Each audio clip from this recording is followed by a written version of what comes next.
We can expect until the end of this year about 130 million displaced the people and migrants. Set by Marzieh Hamidi, she was part of Afghanistan's national Taekwondo team and she's won several gold medals. Taliban say to us, never come to the gym again.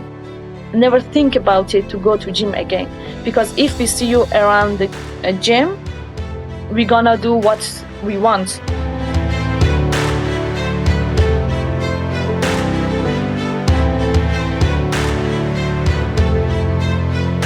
Today, we're speaking with Marzieh Hamidi, International Olympic Committee scholarship holder who is an athlete in Taekwondo.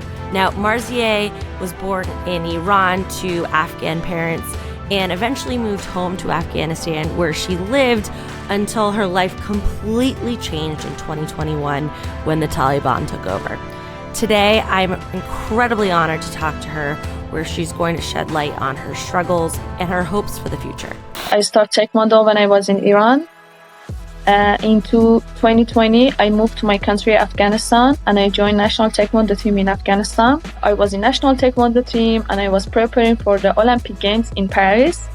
But because the Taliban came to Afghanistan and they took the power, I couldn't stay anymore in my country because they banned sport, school, everything for women. And I came to Paris, to the city of hosting Olympics this year. Now I'm training with the French team, but officially I will represent a refugee team at the Olympics in Paris 2024. Tell us about your childhood growing up in Iran and also Afghanistan and what it means to be a woman there. I was born in Iran and I grew up there as a refugee. They never accept me in society like them. And for me, it was very hard to study. For me, it was everything hard when I was in Iran because my parents were Afghan, because I was Afghan. But it was good. I had a good friend. My first coach in Taekwondo was an Iranian woman. She's amazing. There were people that they were supporting me and they were not against me and racist about my identity.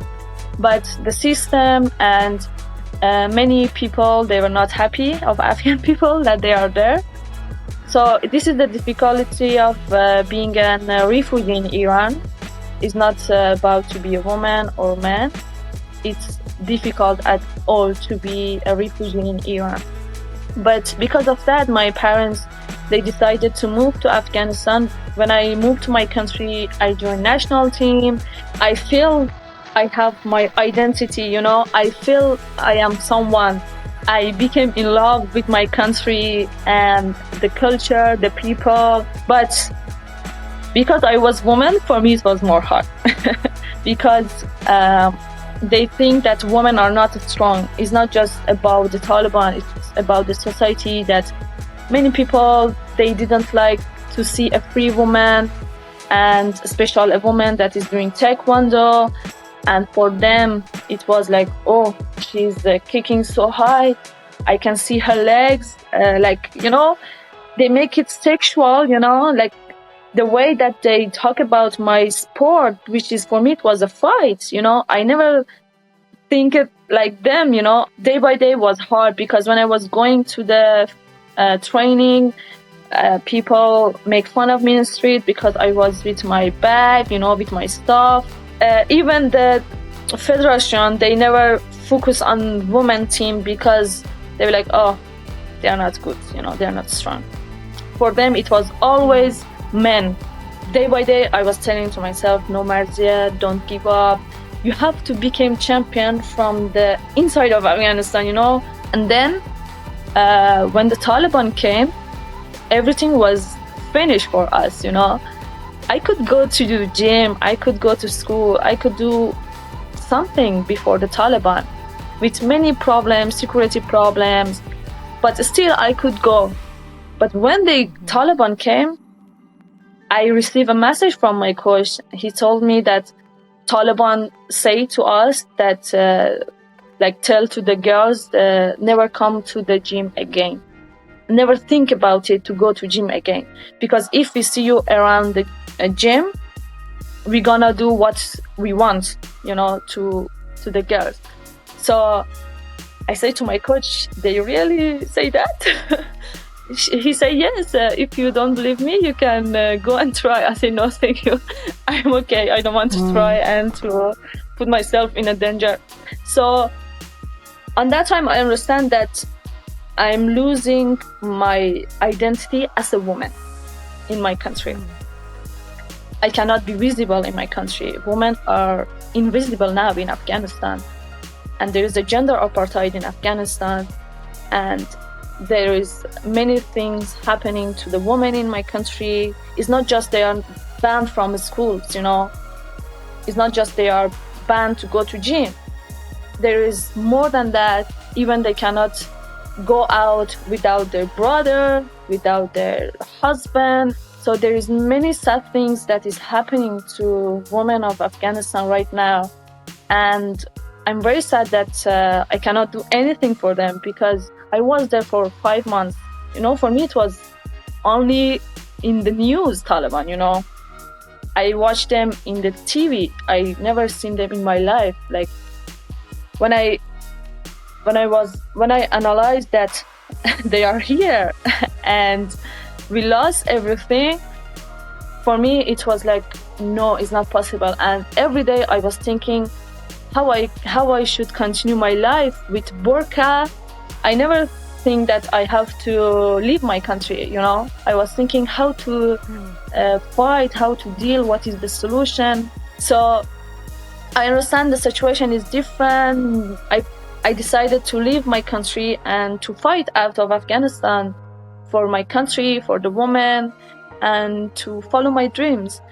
It was very hard for me to leave my country, but there was no choice for me, and I just wanted to be safe.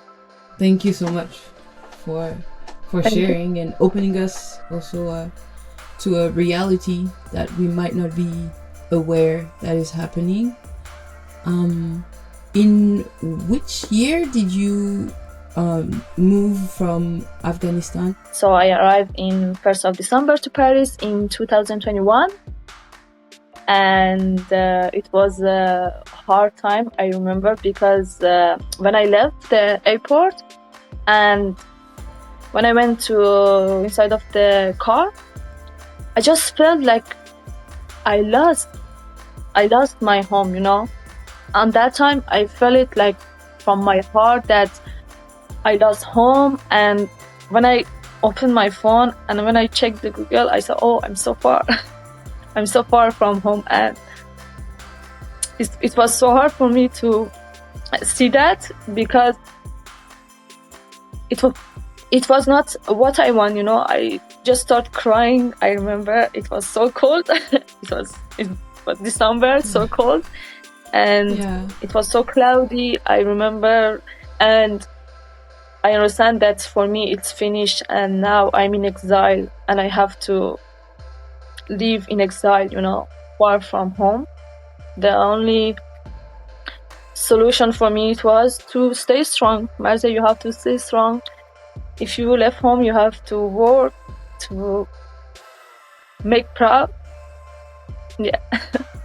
I just want to say one thing about the refugee athletes, that when they leave the home and when they start again the sport and they want to continue, I just want to say it's not really easy to win and to achieve, because, for example, for me, I lost my confidence. I was in a big depression in my life. Still, I am fighting with that, with my trauma, everything, and that all of this affect my sport. And when I was going competitions, sometimes I was not confident. I was like, why I'm fighting, for what I'm fighting. I was asking this question for me. Most of the time I was not able to sleep because I was overthink, too stressed. And when even when I slept, I had a lot of nightmares, all of this cost energy. And I want to say, it's not just when you leave, okay, you're safe, everything is good. No. And still I'm facing with that, still I'm fighting with that, So all of this is hard and it's not easy to be focused and to achieve quickly. It's not magic. Do you get some emotional support? Like, I know, for example, I have a mental coach. Like, do you get access to some of the resources like that to help also with like the process of yes, for me now I have a mental coach, and I start with my mental coach since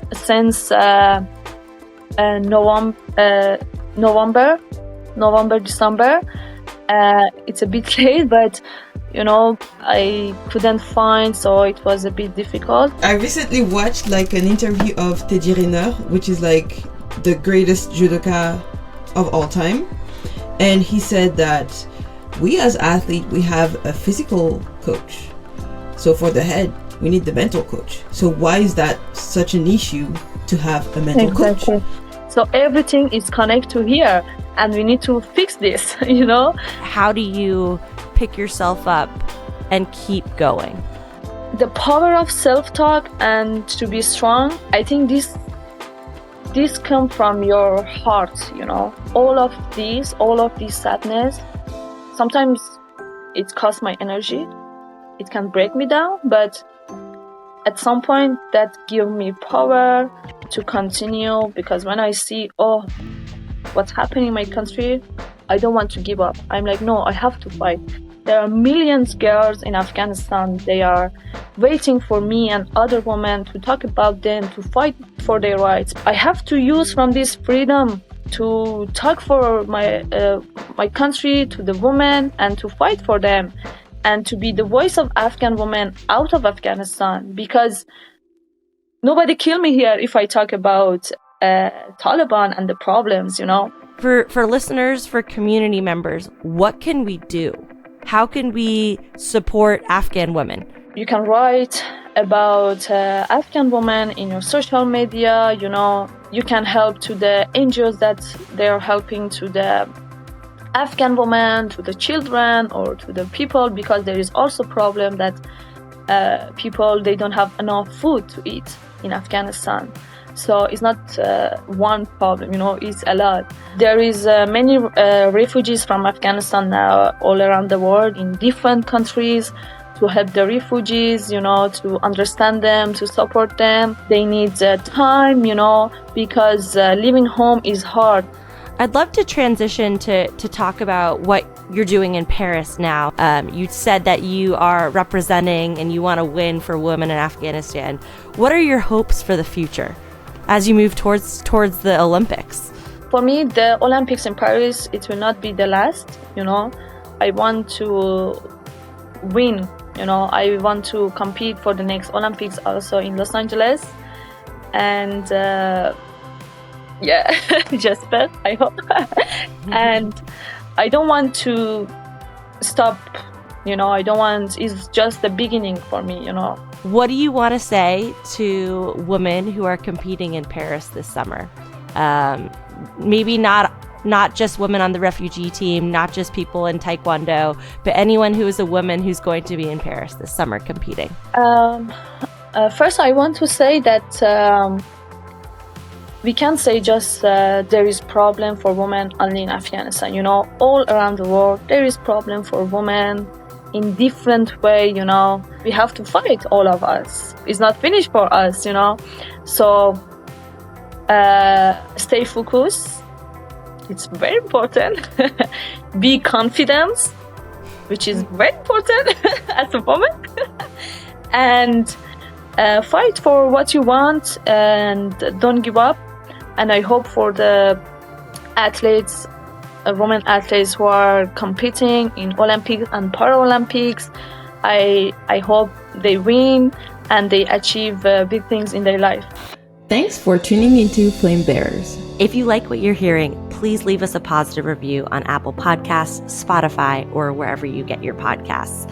You can also follow us along on social media for more behind-the-scenes exclusive content on Instagram, TikTok, X, Facebook, LinkedIn, whatever social platform you are on. Thank you, and stay tuned for our upcoming episode.